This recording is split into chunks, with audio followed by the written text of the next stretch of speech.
c'est un peu vexé Deschamps. Hein. Et finalement, il dit plus ou moins la même chose que Griezmann, hein, même s'il n'aime pas le qualificatif chiant. Il finit par dire on est efficace, quand on n'a pas le ballon, il faut défendre, et chiant ou pas chiant, on a gagné, quoi, en fait. Donc au final, en fait, c'est une vérité qui n'est pas bonne à dire. Il ne peut pas reconnaître ça. Ben oui, mais qu'on s'ennuie devant les matchs que lui produit avec son équipe. Quoi. Ouais, la plupart du temps, pas tout le temps. Je pense qu'il devrait. Tu vois, pour le coup, il est très bon en com, mais là, on a senti effectivement de l'agacement. Oui. Parce que je pense qu'il devrait assumer, non pas forcément qualifier de chiant, parce que si t'es coach, t'as pas envie qu'on qualifie ton jeu de chiant, c'est normal. Mais il pourrait assumer le fait de dire écoutez, moi, je sais pas, en gros, tous les goûts sont dans la nature, mais mon mantra, c'est le résultat. Et après tout, il a jamais varié de ça, Deschamps. Donc, moi, Deschamps me dérange pas. La nouveauté, c'est Griezmann. C'est qu'un joueur dise ça, on va dire hors toute communication habituelle. C'est un truc. Tu dirais qu'il fait une erreur ou pas? Jérôme, tout à l'heure, dans ouais, j'ai entendu. Disait, c'est une erreur de communication. Non, moi, je pense que je ne vais pas dire que c'était une erreur, dans le sens où ce qu'on aime, justement, dans toute cette communication généralisée, c'est qu'il y ait des moments, des éclairs de vérité.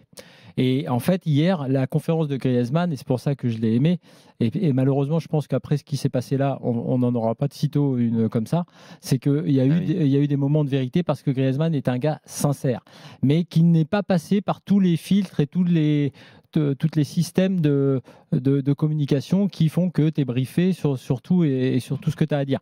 Donc, moi, je trouve que c'est très bien qu'il y ait eu ce moment-là. C'est un moment de vérité, en fait, qu'il y a eu assez hier. rare d'authenticité, quoi. C'est assez rare. Et tu verras, je peux te garantir que derrière, t'as pas non, mais surtout, tu n'as pas un joueur qui ira sur ce terrain-là en disant la même chose. Pas un. C'est terminé, on l'a entendu une fois.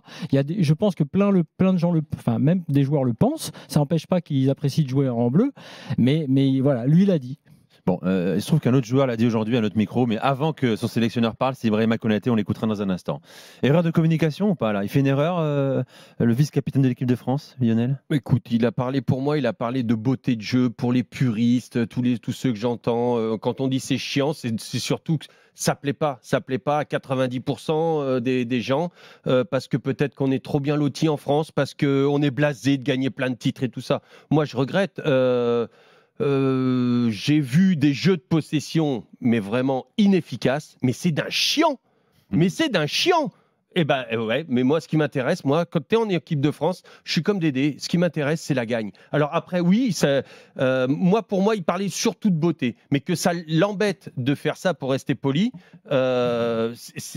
Non, jamais. Griezmann, c'est son jeu, c'est son truc, il le fera. Et il trouve pas chiant de travailler pour les copains. Il est pas là-dedans. Il a parlé pour le public, parce que tout le monde le dit. Alors il le répète un petit peu pour le public, mais c'est juste niveau beauté de jeu, c'est tout. Après, moi, gagner les titres, on s'en fout. Parce que c'est chiant à jouer la France quand elle joue comme elle joue actuellement, et demande à tous les adversaires. Lionel. C'est très chiant. D'accord. C'est encore autre chose, ça. Ouais. Ça, c'est l'adversité. Qu'est-ce qu'elle est chiante là, la question, c'est sur le spectacle la France produit. Est chiante parce qu'elle joue pas le jeu que les Français sur voudraient jouer. Comme tu la France est chiante parce que les adversaires ne veulent pas jouer ce jeu contre la France. Donc la France, elle fait chier tout le monde. Mais tant qu'elle gagne, écoute, et puis en fin de compte, quand tu gagnes, tu fais chier tout le monde. Mais ceux qui ont perdu. Sauf que dans l'équation de tout ce que tu viens de dire, c'est que tu gagnes pas tout le temps. Et quand tu fais faut pas se plaindre quand même, Flo. Tu veux gagner toutes les coupes.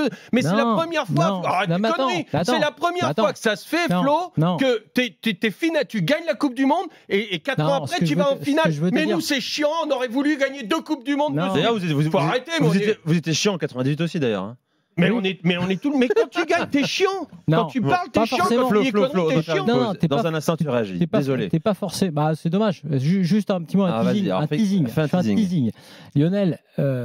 Tu as ce jeu de l'équipe de France qui est comme il est, qui n'est pas un jeu attractif et qui condamne Deschamps à la victoire. Ce que je veux te dire, c'est non pas que tu dois gagner toutes les compètes, c'est très dur de gagner toutes les compètes, mais si tu proposes ce genre de jeu, comme le dit Deschamps, tu n'as droit qu'à la victoire. Et quand tu n'as pas la victoire au bout, tu n'as ni le plaisir de la victoire, ni le plaisir du beau jeu. C'est en ce sens que vaut mieux avoir le plaisir de la défaite. Moi, je préfère... Mais t'es barjot, toi. Stop. Dans un instant, on va redescendre un peu. Dans un instant, 82, effectivement, les Bleus de 82, on continue le débat. que les Bleus de 2022. On prolonge le débat sur l'équipe de France. Évidemment, c'est un débat épidermique, c'est pas un débat nouveau dans l'after, bien sûr. Le style Deschamps, le style Jacquet aussi peut-être, hein, qui nous a offert notre première Coupe du Monde en 98 avec toi, mon cher Lionel. Vous nous appelez au 32-16 pour participer. Tu voulais réagir encore une fois sur non, c'était Flo peut-être. Ouais, non, mais juste pour finir, ce que je veux dire, c'est pas que je souhaite les défaites et que je préfère les défaites. C'est s'il y a défaites. Prenons le cas des défaites, c'est-à-dire la défaite par exemple en 2022, la défaite en 82, je prends cet exemple. Oui, je préfère dans ce cas-là l'équipe de 82 qui m'a procuré beaucoup d'émotions que celle de 2022. Tu sais qu'à la fin, Flo. Non, je sais bien, mais c'est pas. Parce que tu fais un plan de jeu au début du match. Tu ne sais pas si tu vas gagner ou si tu vas perdre. Non, c'est en ce sens que je te dis quand tu regardes là, les années. Porte ouverte. Hein. Non. Bah si. Mais non. Toi, tu nous dis il faut gagner. Oui, je te dis que si tu es l'équipe de Deschamps, vu le style, tu es condamné à la victoire parce que là, tu as le plaisir de gagner un trophée. Tout dépend contre qui tu joues. Si tu n'as pas de trophée au bout, je te dis que Deschamps, il ne reste rien, il te reste pas d'émotion, c'est ça que je te dis.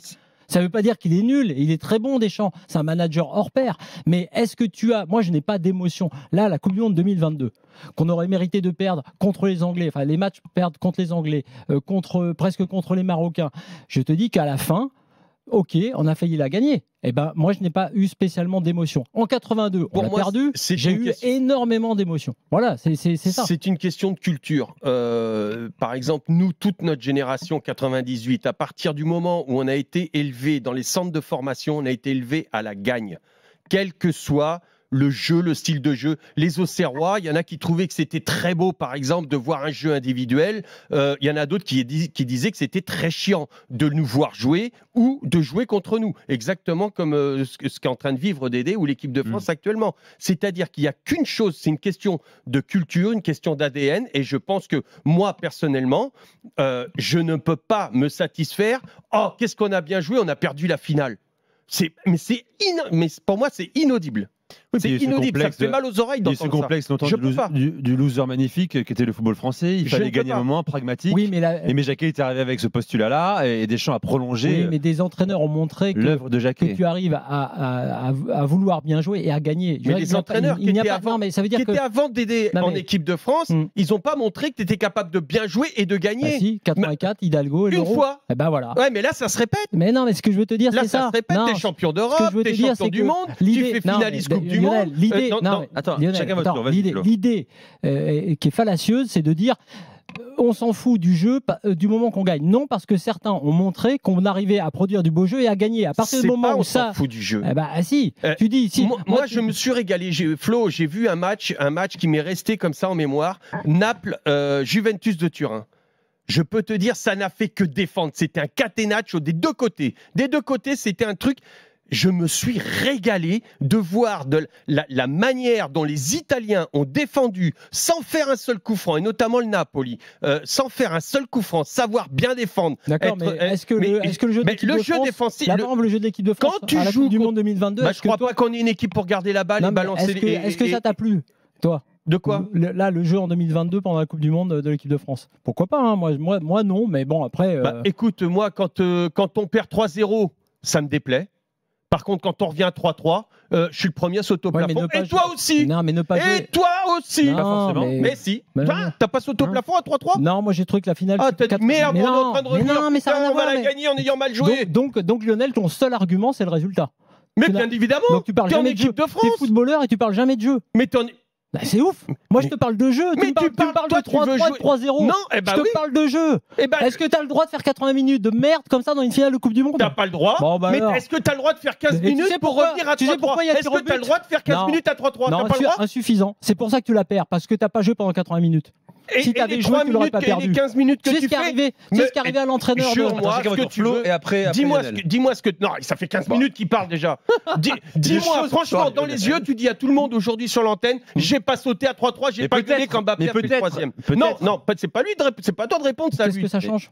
Ben, ça change que t'es heureux, malgré le jeu de merde, t'es devenu heureux. Non, tout d'un coup. non, parce que je te dis, le jeu t'as de sauté, Deschamps, mais t'as dit, oh merde. Ouais, effectivement, après le match, quand t'analyses. Mais non, mais il faut écouter, il faut que tu saches écouter ça, Lionel. Être heureux du scénario, je l'ai été aussi largement. C'est une chose. Moi, je suis sidéré qu'un joueur te dise c'est pas grave que ça joue mal. Je vais vous prendre un autre exemple d'un autre sport que tu connais très bien. Je vais venir, tiens, dans ton niveau, qui n'est pas ton niveau de cheval, qui n'est pas pareil au mien. Je vais te dire que quand on fait... Oui, bah excuse-moi, j'ai un peu entraîné les chevaux. Entendre un cavalier, on dit à un cavalier, t'as fait 12 points sur les barres, qu'est-ce que t'as bien monté? C'est inaudible. C'est pas la même chose, là. Mais c'est exactement la même chose. Non, c'est pas la même chose. T'as monté très bien, c'était très bien, mais si, c'est exactement pareil. C'est la performance quand t'es à un certain niveau. Mais l'équitation, le seul obstacle, c'est presque de la comptabilité, en fait. C'est des points par rapport à des échecs. Mais ça va pas la tête. Alors, pour revenir au foot, parce qu'effectivement, je connais pas du tout le seul obstacle. Donc, non seulement je suis pas spécialiste, mais je connais pas. Parce que c'est le sport dans tous les sports, dans n'importe quel sport. Non, le truc, moi, ce que je veux te dire par rapport à Griezmann et à ce qu'il a dit, c'est que tu peux avoir des émotions et tu peux essayer de gagner en procurant des émotions et en faisant du beau jeu. Ça, c'est une chose que j'aime entendre. Tu vois, la finale de la Coupe d'Europe. La finale de la Coupe d'Europe. Est-ce que toi, t'es beau? Non, mais attends. Est-ce que moi, je suis beau? Non, attends. La définition du beau jeu, les mecs, arrêtez un peu, c'est le footix, ça. C'est les trucs de footix. Non, je pense pas. Si. Non, les footix, c'est les gens qui, par exemple, dans ma famille, s'intéressent pas du tout au foot, ont adoré 98 juste parce que ça a gagné, mais ne savent pas du tout comment ça jouait. Et ils me disent aujourd'hui, je m'en fous complètement. Et comment tu mets un beau jeu en place par rapport à un adversaire donné?